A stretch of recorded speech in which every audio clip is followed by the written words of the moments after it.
you is, are you ready to accept the call of a mentor? Oh, that's so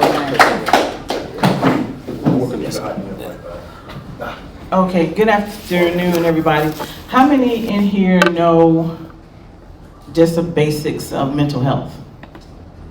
Okay, what do you know about mental health? I think it's what I know about mental health is having a balance in your life so that you can be emotionally healthy. Perfect. Because if you're not emotionally healthy, it's impossible to be All mental goes down here. That's right. Could you repeat that? Because I Oh, he said mental health, what he knows about mental health is being emotionally healthy. And pretty much in a nutshell. Did I say that right? Yeah, and if you cannot be, if you are not emotionally healthy, you cannot be spiritually or mentally healthy. Right. Anybody else? Basics of mental health? You can't do it on your own. You cannot do it on your own. That's so true. So that's what I'm here to do. I'm just here to do like an introduction. Mental health is vast. It can go from A to Z. And we don't have time to go from A to Z. So today we're just going to do just some basic mental health information for you. If you have questions, I can do my best to answer questions. Some things I don't specialize in. I can try to point you to the right resources to do that. Like I said, it's vast. It can go from something small to something extremely traumatic. Okay? So with mental health, as you see up here, sir, can you pass these out? I don't know if I have enough copies, but we'll make do. I'm so glad all y'all are here. I thought we were going to have 4 people. You know, like, who wants to know about mental health? Probably. And it's one of those subjects that, you know, kind of has been taboo. It has been something that you really don't want to talk about. If you talk about it, it's almost like, if you talk about it, it's not contagious, you know? People think if you talk about it, you're gonna get some type of mental illness, and that's not really the case. So here we talk about studies show that there is a presence of mental illness in students. How many in here are coaches of adolescents? Okay. So it's illness in students between the ages of 13 and 18 years old at a rate of 22%. That's 1 out of 5. That's a lot, right? That's a lot. And we say 13 to 18 years old because what happens between 13 and 18 years old? Do you know? Yes, puberty. Now you're already having to grow up. And then you have puberty on top of that, which causes all kind of hormone imbalances and things, and you're trying to find out who you are and so many different things. And then if things are not right in your life, it adds on to that, right? So my favorite line here is mental health is health. It's a part of health. It's a part of physical health. Mental health they're partners. People go to the doctor supposedly once a year at least for a physical, you know, so mental health is health.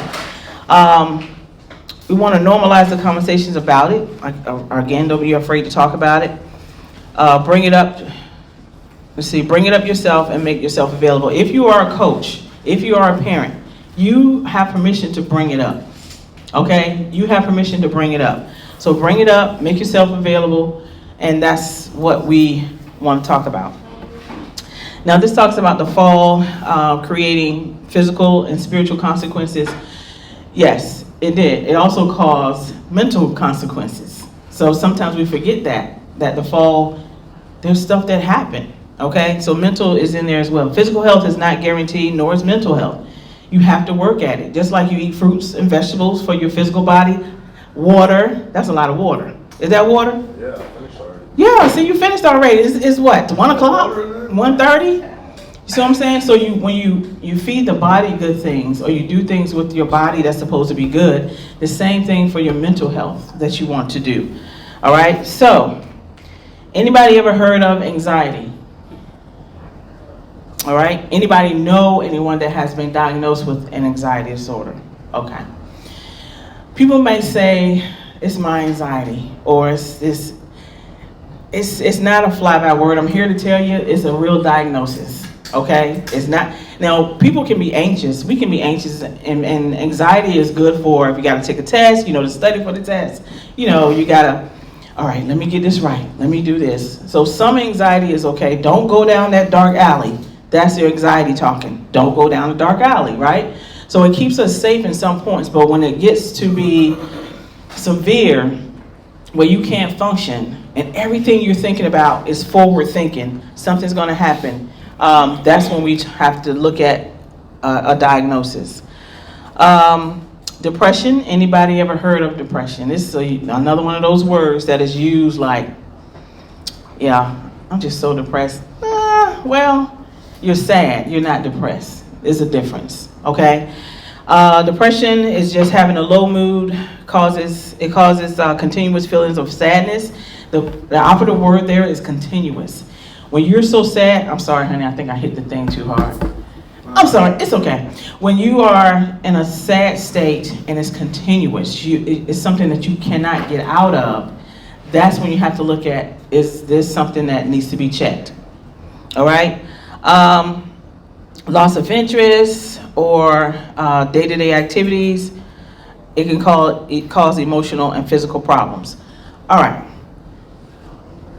The executive pastor yesterday talked about a book that was called The Body Keeps the Score.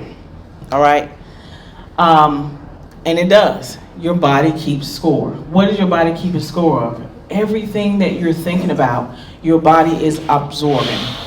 So if you're stressed and you're thinking about a whole lot of stuff, and you might have, okay, it's okay now, but your body is taking that on. So if you hold stress in your shoulders, in your neck, in your back, in your legs, whatever, your body's holding on to that stuff, okay? You cannot separate the mind from the body. They came together. They're going to leave together. So you have to take care of them together, all right? Anybody have any questions so far? Man, go ahead and ask questions so I can keep talking. All right, on your sheet, because I messed up the thingy thing here, you'll see there's a diagram that talks about physical, spiritual, emotional, social, and mental. These are together for a reason. If one is off balance, everything is off balance, to tell you the truth. You might can make it through. You might can, do your everyday blindly stuff, your routine stuff. I'm going to work, I got to do my job. I'm going home, I'm going to cook, and I'm going to bed. You can get that stuff done. But it still says that something is off balance. All right? So what's off balance? I want you all to look, if everybody has a sheet. Did everybody get a sheet, sir? Okay. Everybody has a sheet. I want you to circle one or more of these categories here that you think is off balance. It doesn't have to be 50% off balance. It could be 2% off balance.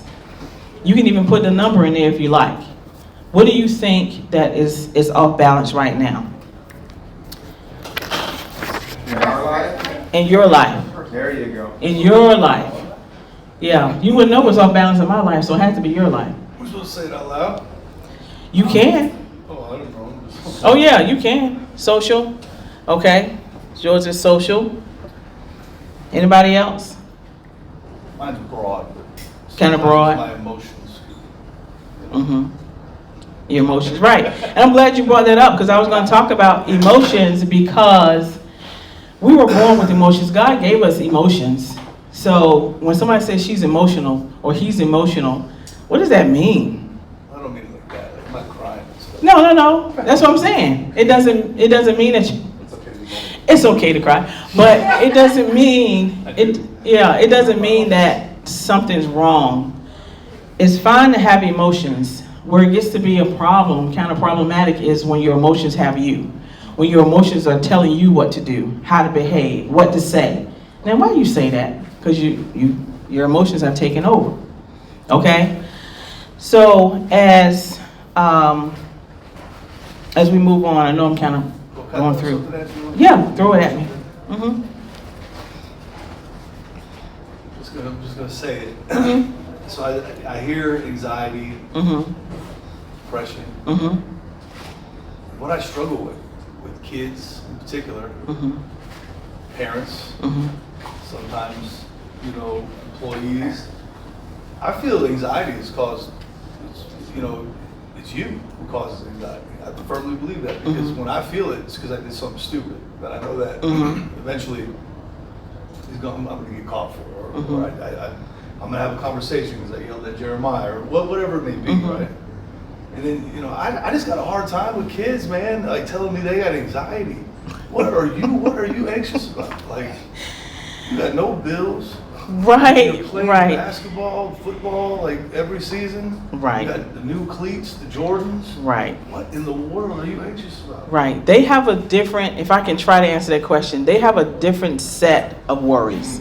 Their worries aren't paying the mortgage or the rent or paying, you know, bills. Yeah, their stuff is more social. Why are they laughing at me? Am I not popular? Insecurity. You know, it's very, very insecure. They don't know who they are. Identity, insecurity. Yep. Those are the two that the youth struggle with. Yep. They're trying to find out who they are, if they're fitting in, and social media has made it worse. Oh yeah, they try to Google who they are. Why is my toenail this? You're gonna get so many different reasons why your toenails look the way they do. And they don't. Yeah, I don't know about toenails, but yeah, that's a little different. You know, maybe they compared their toenails to somebody else's. I don't know. Yeah, so it doesn't. Yeah, they could be, and once they get older, they'll be like, why in the world was I worried about that? What happened with that? So yeah, they have a different set of issues and things of that nature. So again, puberty is in there. It's a lot of things that could cause their anxiety. Now, using it as a word, sometimes it can be an excuse, and sometimes it can be a real diagnosis. So you have to really kind of dig into, differentiate the two things. Are you saying this to get attention, or are you really suffering with an illness? Because that's what it is. And there's things that they can do. And you'll see the telltale signs of an illness because it's repetitive. Something that they're doing just to get attention, that'll fade off in a while. Okay, you had a question? I was just going to say, couldn't it also be related to gut health, how your gut health affects your brain? And so, honestly, most of the students are eating horrible food. They love Takis and all of that stuff, and that can disrupt their gut microbiome, which is going to lead directly into their brain health. It's about what they're eating. If they have anxiety and they're eating bad, that's just gonna make it worse. It's definitely just gonna make it worse. So that was a good question. And on your sheet, you should have some resources. Don't hit the table. Okay, you should have some resources on the back and the bottom that you can kind of Google and look at. We're going to go there. As a coach. I'm right there. So you can look up that information, but it is a real illness. And I just touched on depression and anxiety because that's the one that runs the most rampant. Do you have my video up there, perhaps? I hope so, if you need it. It's up, it's at the top. Confused? Stick with us. Let's start with anxiety. Anxiety is a feeling of unease or worry about the future. It's normal to feel anxious when you face something difficult or dangerous. It's also normal to become anxious when faced with a stressful situation, such as a job interview. Mild anxiety can often be positive and useful. However, if your anxiety lasts a long time, where it's not helpful and affecting your daily life, you might have an anxiety disorder. Symptoms may include trouble sleeping, difficulty concentrating, and feeling tired and low in energy. And what about depression? If you're depressed, you may feel down, hopeless, and lack interest or pleasure in doing things. You may have feelings of worthlessness and even suicidal thoughts. When you're depressed, you'll persistently feel sad for weeks or months rather than days.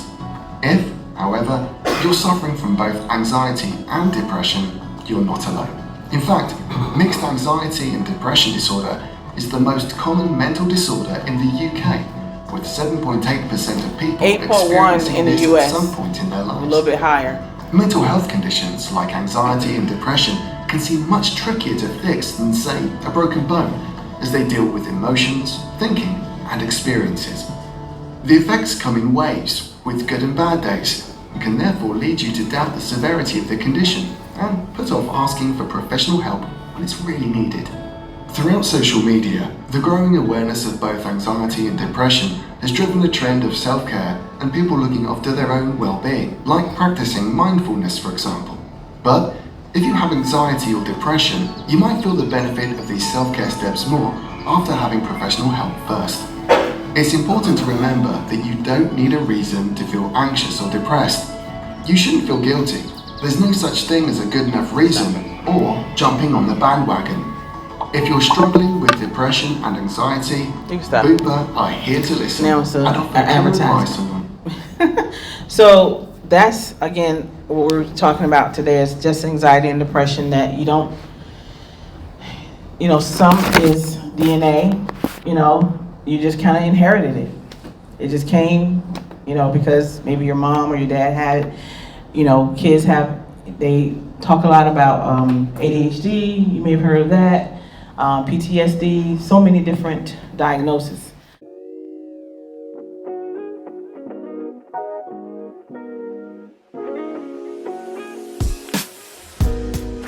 Thank you for listening to our podcast today, The Call of a Mentor.